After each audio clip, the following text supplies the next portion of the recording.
en el nombre de Jesús. Amén.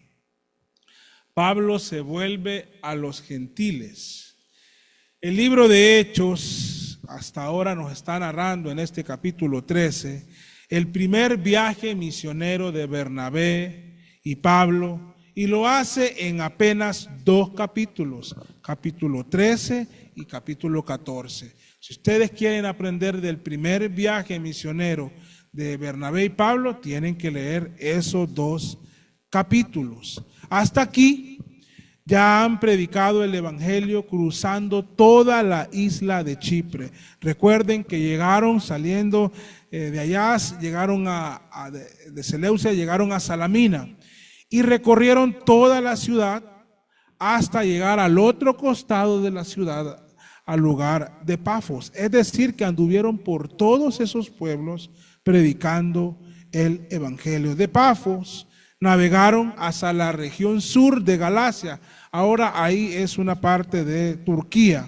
Pues llegando a Perge, y llegando a Perge tuvieron que, cruzaron, hermanos, unos lugares bien peligrosos hasta el día de hoy. Las montañas de Tauros con climas complicados y zonas peligrosas milenariamente hasta nuestros días, y llegaron hasta Antioquía de Pisidia.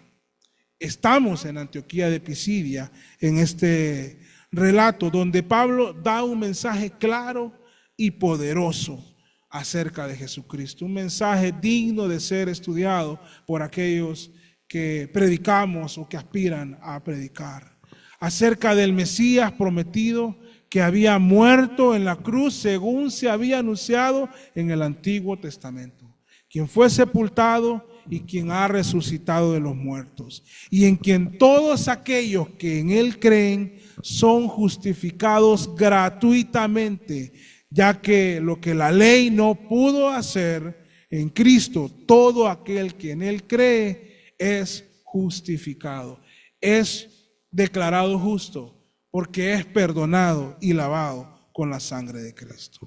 Este mensaje de la justificación por la fe en Cristo como el Mesías prometido generó una gran agitación entre los judíos y entre los gentiles de aquel lugar. Tanto así que al finalizar ese día el mensaje, los gentiles que oyeron los invitaron a compartir de nuevo ese mensaje para el siguiente sábado. Seguramente en ese momento los líderes de la sinagoga también extendieron esa invitación, porque en una sinagoga eran los principales los que podían dar la palabra. Además, ese mismo día, algunos judíos y algunos prosélitos son que no eran personas descendientes de Abraham, Isaac y Jacob, pero se habían adherido al judaísmo a través de algunas acciones, entre ellos se habían circuncidado, se bautizaban y muchas cosas más, ya pertenecían al judaísmo. Entonces, algunos judíos y algunos prosélitos, al salir de la sinagoga, siguieron a Pablo y a Bernabé, porque los querían seguir escuchando, y entendemos que iban de seguro a su lugar de reposo, Pablo y Bernabé, pero iban conversando con ellos en el camino, hablando de Cristo, hermano, hablando del mensaje maravilloso del evangelio, y supongo que le hacían algunas preguntas sobre lo que acababan de escuchar, porque era un mensaje esperanzador, un mensaje nuevo y un mensaje poderoso el que habían escuchado. Y un pequeño paréntesis para comentar qué hermoso es encontrarse con personas hambrientas del mensaje del evangelio de Cristo, que quieren saber más y tienen hambre y sed de Cristo. Bueno, algo así encontraron Pablo y Bernabé en esta ciudad de Antioquía de Pisidia. Estos que escuchaban a Pablo y a Bernabé, pues Pablo y Bernabé los persuadían para que permanecieran en la gracia de Dios. Así dice la palabra, los persuadían para que permanecieran en la gracia de Dios. Dicho de otro modo, Pablo y Bernabé entendían que las verdaderas conversiones no son emocionales, no son temporales, no son por una oración y por un momento emotivo.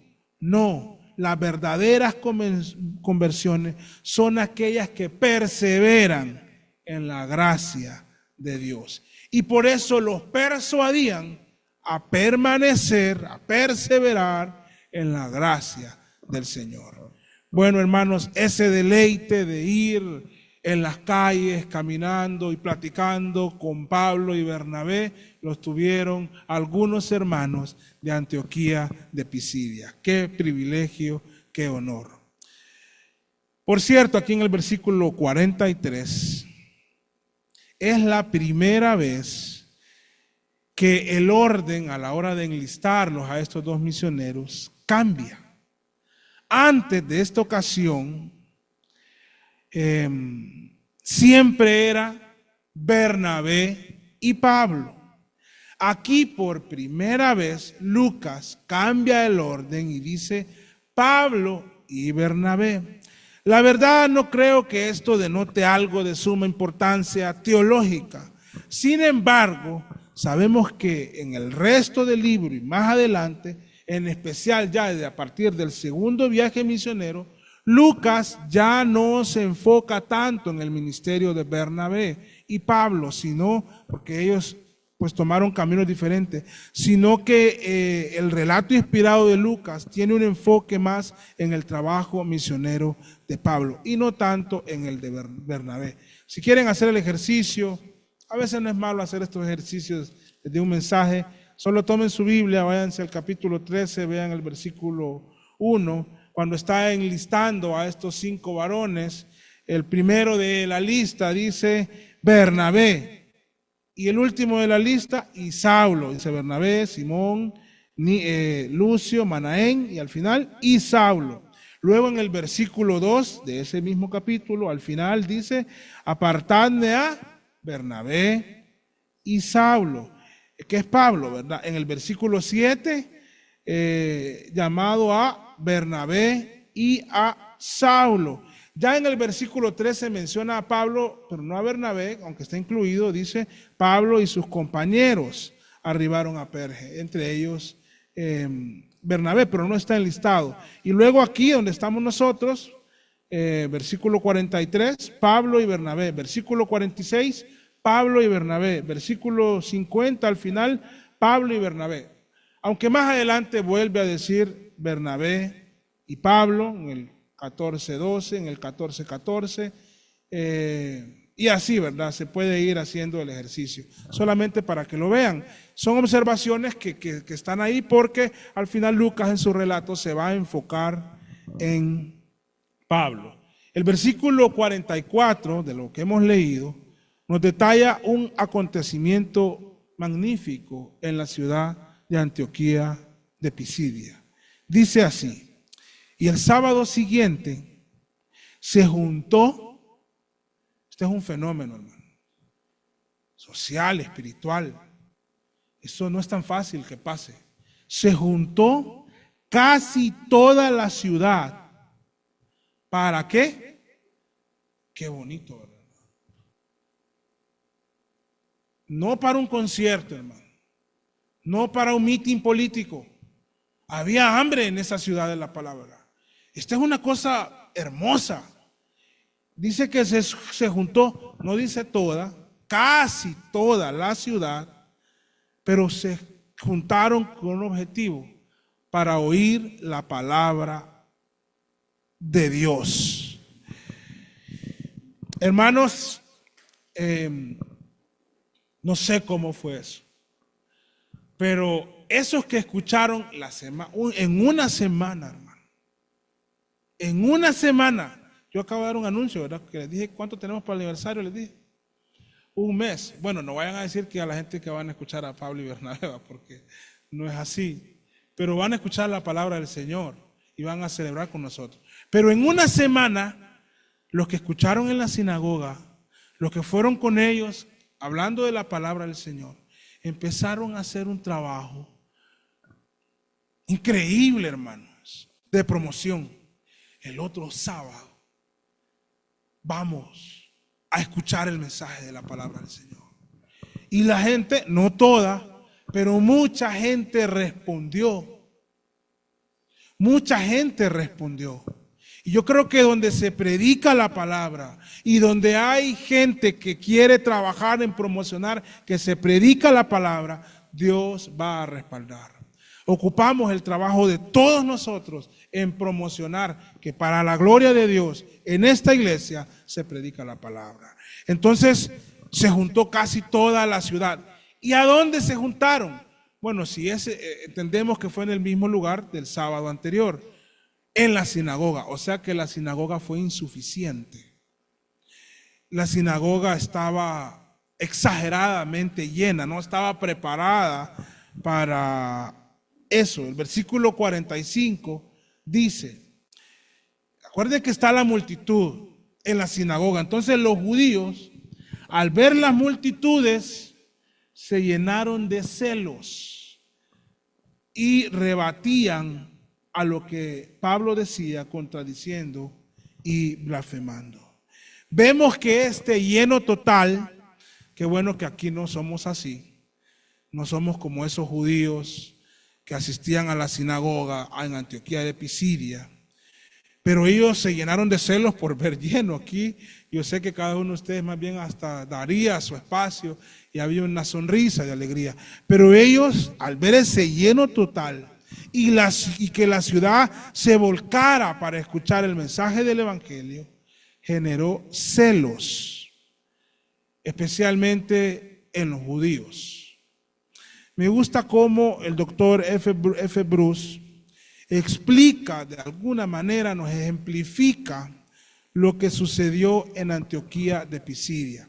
Y imagino que él narra cosas, él nos lo compara con algo semejante a su cultura o a su iglesia, porque yo lo digo con toda transparencia, sé que aquí no es así. Pero dice él, y se lo voy a leer, una cita un poco larga. Durante la siguiente semana, esta en la que estamos, los gentiles que habían oído el sermón de Pablo difundieron el mensaje por la ciudad con el buen resultado de que el siguiente sábado una gran multitud de gentiles subió a la sinagoga. Sabiendo, dice él, como los fieles cristianos regulares pueden manifestar una indignación bastante anticristiana cuando llegan a la iglesia, y como les digo, sé que eso no pasa aquí, pero es un ejemplo. Cuando llegan a la iglesia el domingo por la mañana y encuentran que sus sitios habituales están ocupados por unos forasteros que han venido para oír a algún famoso predicador que les visita. Podemos fácilmente entender entonces, dice él, el enfado de la comunidad judía al encontrar su sinagoga parcialmente tomada por una audiencia gentil. ¿Será que pensaron que la sinagoga estaba inmunda? Por una audiencia gentil para esa ocasión. Ahora dice él, pero había una razón aún mayor para su disgusto. ¿Por qué se disgustaron esto? Porque es incomprensible. Si uno quiere que más bien la gente venga, ¿por qué se disgustaron? Y esta es la razón. Estos gentiles estaban sencillamente bien dispuestos para prestar oído favorablemente a un mensaje que ellos mismos, los judíos, en su mayor parte encontraban inaceptable. No creían que Jesús era el Mesías. Muchos judíos, de acuerdo a esta narración, dieron la bienvenida al mensaje de Pablo, que Pablo había predicado el sábado anterior, pero la gran mayoría, y especialmente sus líderes, no estaban acostumbrados a una salvación que estaba abierta a los gentiles en los mismos términos que a los judíos. No se ocupaba ser descendiente de Abraham, Isaac y Jacob, no se ocupaba circuncisión ni nada de eso, no le gustaba. Fue esto lo que en realidad levantó esta oposición Así que ellos se pronunciaron en un intento de refutar los argumentos de Pablo y difamaron como indignos a los misioneros. Ojalá que eso nunca pase, lo que le pasó a estos. Nosotros queremos que venga más gente a escuchar. Pero ellos, de hecho las sinagogas sí ya estaba abierta para algunos prosélitos, ya habían abrazado el judaísmo, y algunos gentiles aspirantes a ser prosélitos. Estos promocionaron de tal manera, hermano, que se llenó. Entonces los judíos como que no soportaban que su sinagoga estaba invadida por gentiles, es decir, aquellos que no descienden de Abraham, Isaac y Jacob. Aquí, hermanos, vemos en este texto es otro ejemplo cuando la palabra es predicada con fidelidad, siempre habrán dos tipos de respuestas. Primero, una respuesta o una reacción positiva, ya que algunos van a querer escuchar. Varios de los que escuchen van a promocionar para que más personas escuchen la palabra, así como pasó en Antioquía de Pisidia. Y por cierto, el día de hoy, o en esta época, en este siglo, en este momento, ese trabajo de promocionar para que más personas escuchen la palabra no es un mal trabajo. Tal vez no cierra todo el ciclo de lo que es evangelización, pero promocionar para que otros escuchen la palabra es un trabajo que nos corresponde a nosotros. Tal vez ellos no entendían muy bien todo el mensaje, no sabían explicarlo, pero promocionaban para que fueran ese sábado a escuchar el mensaje. Hermanos, ese es un trabajo que nosotros hoy debemos hacer.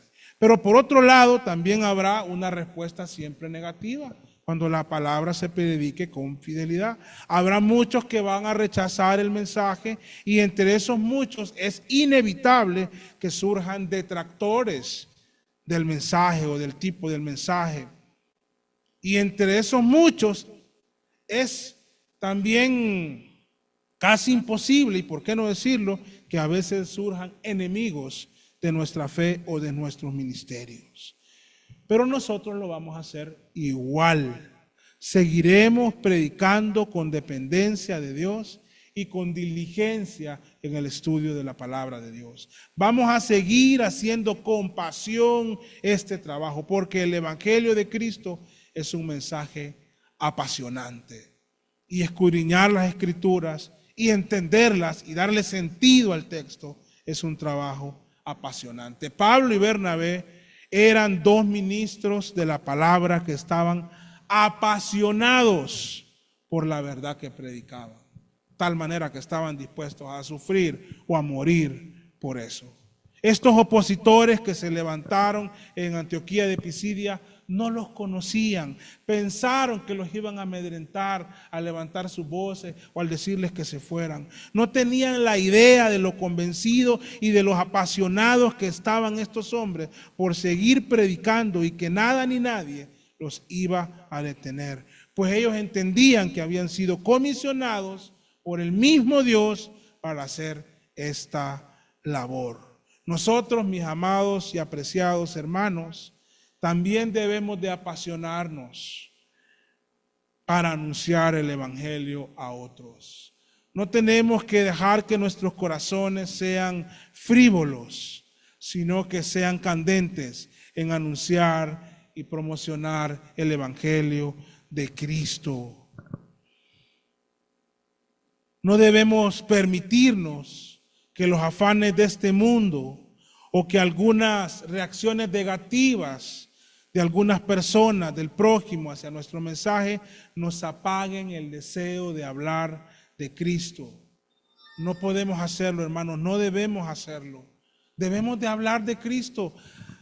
Dios en nosotros, su Espíritu Santo, Él es el que hace la obra. Usted no ocupa ser la persona más elocuente, no ocupa tener el mejor tono de voz, no ocupa ser el más lúcido, no ocupa ser un gran orador. Prediquemos la palabra, anunciémosla y dejemos que Dios haga su obra. Él siempre lo hace. Nosotros enseñamos el mensaje más importante que cualquier ser humano puede escuchar. Porque sin Cristo los hombres están perdidos. Sus almas están abatidas. Sus sueños y el logro de sus sueños no son nada, hermanos, en la eternidad. Sus emociones de triunfo son insuficientes para llenar su alma. Están vacíos, están condenados por la eternidad. Pero nosotros somos portadores de un mensaje que les trae esperanza, el glorioso mensaje del Evangelio de Cristo. ¿Saben cuál es ese mensaje, verdad? ¿Saben explicar ustedes ese mensaje en sus propias palabras? Si alguien le dice, ¿usted me puede explicar qué es el Evangelio? Usted sabe hacerlo. Mire, una niña que creo que nos está diciendo que sabe hacerlo. Y yo espero que sí, hermanos, que tomen con seriedad esta pregunta. ¿Sabe usted explicar qué es el Evangelio? Es el mensaje que Pablo y Bernabé iban conversando con estos hombres que los siguieron y que les preguntaron más acerca del Evangelio en las calles de Antioquía. Ellos iban hablando de Cristo, hermano. Ellos iban hablando de la muerte, de la sepultura y de la resurrección de Cristo y cómo todas esas profecías se cumplían en Cristo. Que no nos dé temor, hermanos, anunciar el Evangelio. No tenga pena de algo tan digno y tan honroso y tan maravilloso como anunciar a Cristo. Y recuerde siempre, ante el temor, ante las dudas, ante el menosprecio, Cristo murió por mí. Y eso es lo que tenemos que decir, hermanos. Un pequeño resumen. Cristo murió en la cruz para salvar a pecadores. Cristo murió por pecadores. La Biblia lo dice en Romanos 5:6, porque Cristo, cuando aún éramos débiles, a su tiempo murió por los impíos y lo hizo por amor. En la cruz pagó por los pecados que nos corresponde pagar a nosotros en el infierno, pero por su inmensa misericordia, Dios se proveyó de un sustituto para nosotros, su propio Hijo, y lo sacrificó para que nuestra alma fuera perdonada. Y toda el acta de pecados que había contra nosotros, que nos era contraria, la clavó en la cruz para que Cristo recibiera ese castigo. Y nosotros, por su sangre derramada, pudiéramos gozar de eterna salvación. Pero más impactante todavía, luego de morir y de ser sepultado, como confirmación de su victoria sobre el pecado y la muerte, Jesús se levantó de la tumba, resucitó de entre los muertos y está vivo hoy. Tome nota, hermanos, no se complique la vida. Así puede predicar el Evangelio. Este es el mensaje que nosotros predicamos, el mensaje de Cristo. Ese es el mensaje, en términos generales, o en términos resumidos, que Pablo y Bernabé predicaron y por el cual estaban dispuestos a soportar cualquier adversidad y cualquier oposición, y así debe ser para cualquier ministro de la palabra. Nosotros debemos imitar a estos hombres, tanto a Pablo y a Bernabé, en este tipo de conducta, pero también debemos imitar a aquellos gentiles que estaban oyendo, que promocionaron el mensaje de la palabra del Señor. Los versículos 46 y 47 es donde Pablo anuncia su ministerio enfocado en los gentiles. Vean cómo dice la palabra del Señor. Versículos 46 y 47. Entonces Pablo y Bernabé, hablando con denuedo, dijeron, se refieren a los judíos aquí, a vosotros, es decir, a los judíos, a la verdad era necesario que se os hablara primero la palabra de Dios. Mas puesto que la desecháis y no juzgáis dignos de la vida eterna, he aquí, nos volvemos a los gentiles. Porque así nos ha mandado el Señor diciendo, te he puesto para luz de los gentiles, para que sea salvación hasta lo último de la tierra, citando Isaías, creo que 49. Los israelitas, me refiero, hermanos, a los descendientes de Abraham, de Isaac y de Jacob, en su mayoría rechazaron el evangelio. En su mayoría. No todos, pero en su mayoría. Pero eso lo vemos en los evangelios. Recordemos que fueron ellos, los judíos, los que pidieron que crucificaran a Cristo. El apóstol Juan lo dice en el inicio de su evangelio. En Juan 1:11, refiriéndose a los judíos, dice: a los suyos vino, o sea, a su nación, y los suyos, los judíos, no lo recibieron. El siguiente versículo dice: mas a todos los que lo recibieron, a los que creen en su nombre, les dio potestad de ser hechos hijos de Dios. Hermanos, fueron los descendientes de Abraham, de Isaac y de Jacob los que aquel día gritaban: crucifíquenle, crucifíquenle. En definitiva y en términos generales, los judíos rechazaron a Jesús.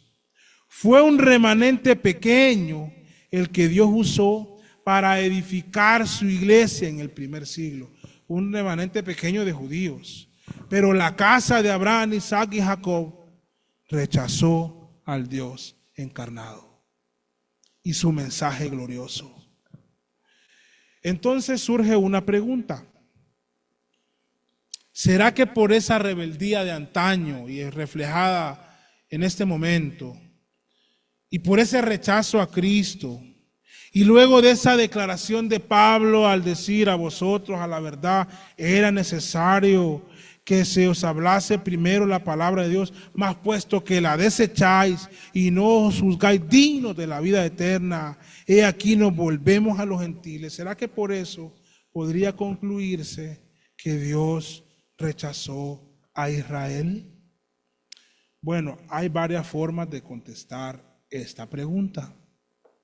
Una de ellas, como hacen muchos, es siendo muy fino y cuidadoso en no generar ninguna grieta en el sistema teológico donde están posicionados. O sea, responden de tal manera que la teología o que mi teología no se vaya a ver vulnerable o afectada por una respuesta a esta pregunta.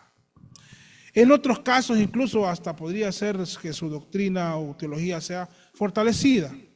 Pero considero que otra manera de contestar, un poco más simple y más apegada a una eclesiología, a la doctrina de la iglesia, es leer la Biblia y encontrar el significado primario, lógico, del texto en una lectura llena de meditación de Romanos 11, por ejemplo. Vamos a ver un par de versículos de Romanos 10:21 y algunos versos de Romanos 11. El texto, hermano, no está hablando de eso.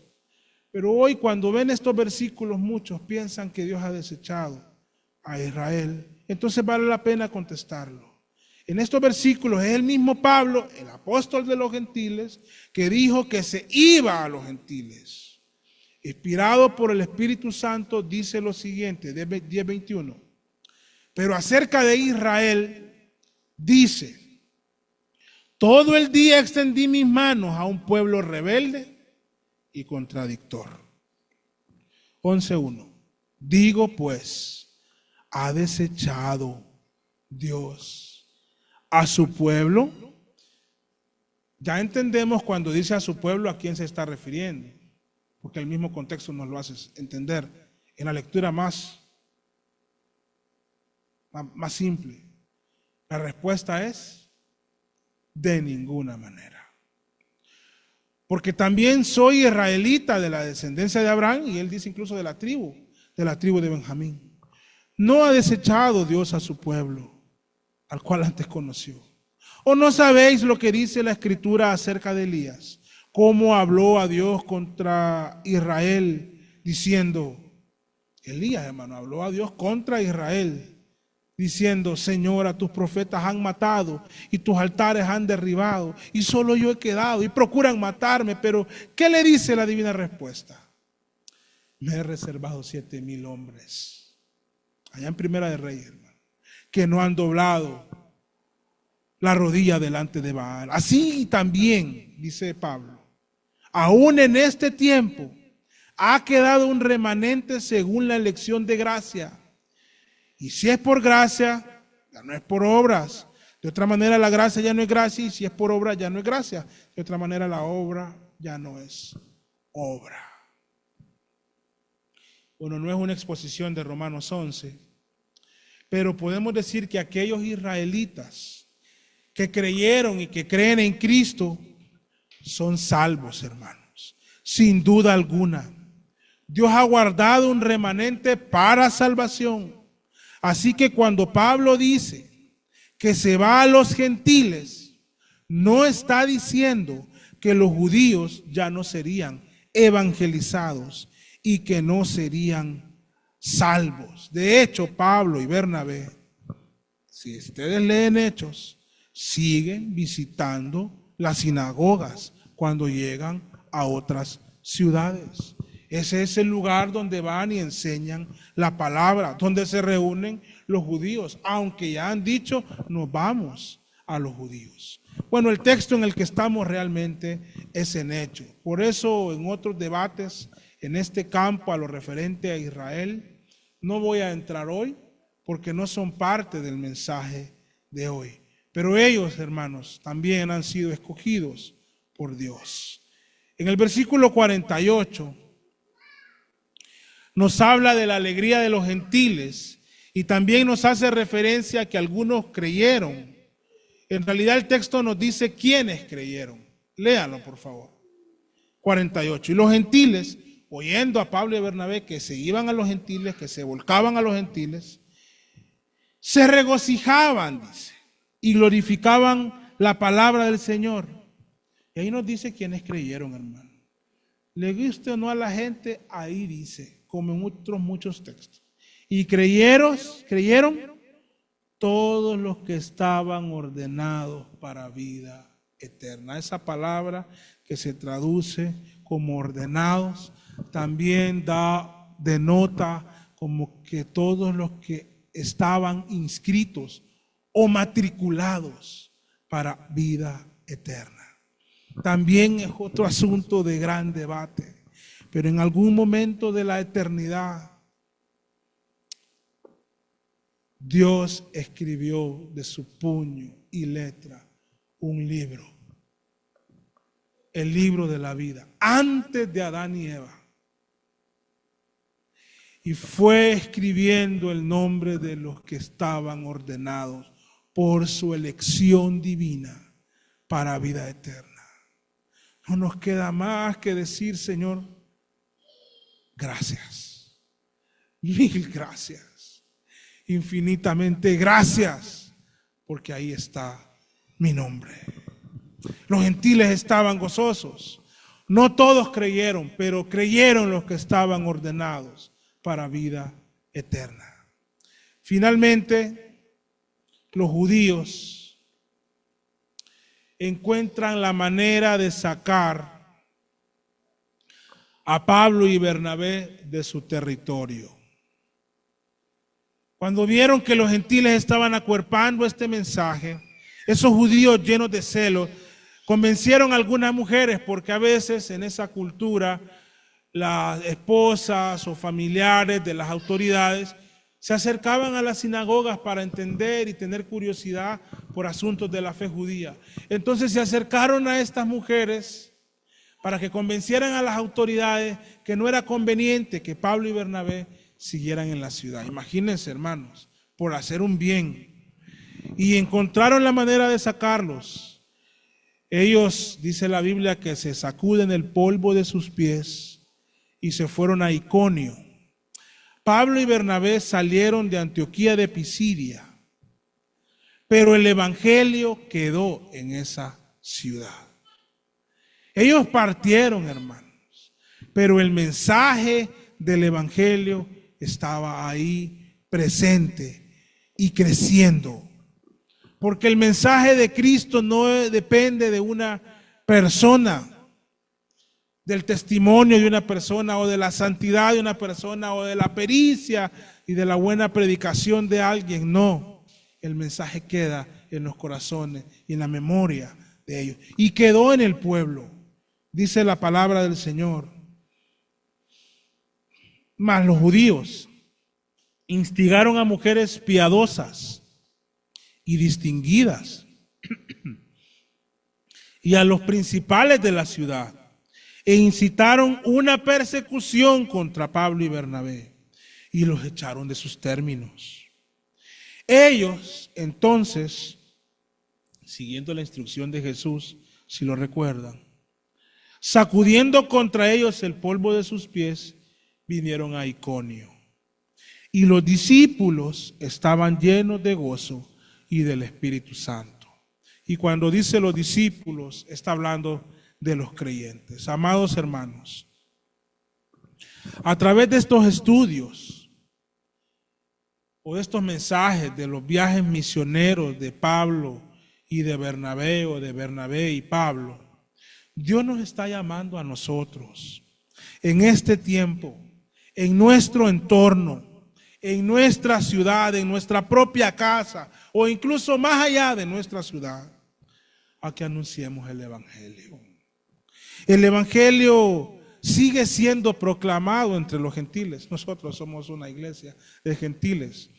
No le crean a nadie que les diga que ustedes son descendientes de Abraham, Isaac y Jacob y que pertenecen a la tribu tal solo porque su apellido es tal y entonces ahora tienen que vestirse de esta manera.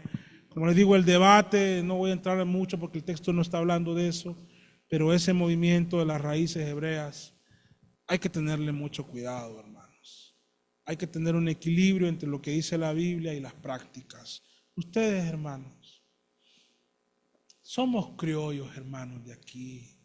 Una mezcla de europeos, algunos, indígenas, otros, y así afrodescendientes. Hermanos, y estamos en una... sí, somos un mix de todo eso. Y miren qué cosa más linda la que sale de toda esa mixtura, ¿verdad? Nosotros no somos judíos, somos una iglesia de gentiles. Sigamos el ejemplo de aquellos gentiles de Antioquía de Pisidia. Sean promotores del Evangelio, de la palabra del Señor. Hablen de eso. Miren que yo no sé cómo no les da pena. Y no voy a entrar en detalle, pero algunas personas en promocionar a algunos hombres, músicos, políticos, series de Netflix, y la promocionan como que les pagaran por eso. Pero los cristianos no entiendo porque tienen temor de hablar de Cristo. Hay un canto que dice: no te dé temor hablar de Cristo. Nunca, nunca, nunca.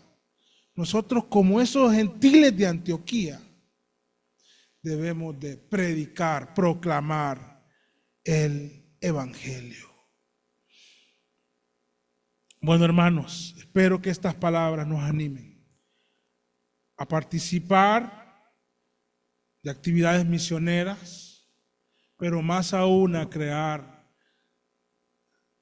una cultura en su vida de promotores del Evangelio. Esta semana un joven estudiante de seminario me hacía una entrevista para una tarea y me preguntaba acerca del evangelismo, y entonces yo le decía: creo más en una filosofía de evangelismo que en actividades evangelísticas. Y no es que las rechazo, las actividades evangelísticas, pero creo más en una iglesia que llegue poco a poco, porque sé que cuesta, a tener una cultura de evangelismo, que va a su casa con su vecino, la pasa bien, pero habla de Cristo. Va con su familia, habla de Cristo. En el trabajo todos saben que él es un creyente, y cuando tienen necesidades se acercan a uno y le dicen: ore por mí. Y uno aprovecha y habla de Cristo. ¿Y qué le está pasando? Tal vez lo rechazan cuando uno les habla así, pero cuando llegó la hora de la verdad, lo buscan a uno, hermanos. Así que tenemos que promocionar el Evangelio, somos nosotros. Yo creo que este mensaje ha llegado en buena fecha, en la providencia del Señor. Tenemos un mes, hermano, para trabajar fervorosos. Esta semana empecemos a hacer el trabajo para que más personas vengan y escuchen el Evangelio. No que vengan hasta el 20, que vengan el otro domingo, pero que no falten el 20 también. Vamos a cerrar aquí. Bendito Dios y Padre, gracias por tu palabra. Queremos ir por tu palabra, Señor, y no desechar ningún texto. Aprender de ti, conocerte más, porque toda la Escritura es inspirada por ti. Y me regocijo, me gozo, Padre, en ir a tu palabra. Pon esa misma pasión en los hermanos, Padre Celestial, de ir a tu palabra y de escudriñarla. Oh Señor, qué hermoso es el Evangelio. Gracias porque nos has salvado y nos ordenaste desde antes de la fundación del mundo para creer en ti y tener vida eterna. En Cristo Jesús. Amén y amén. Hermano Danilo, podemos continuar.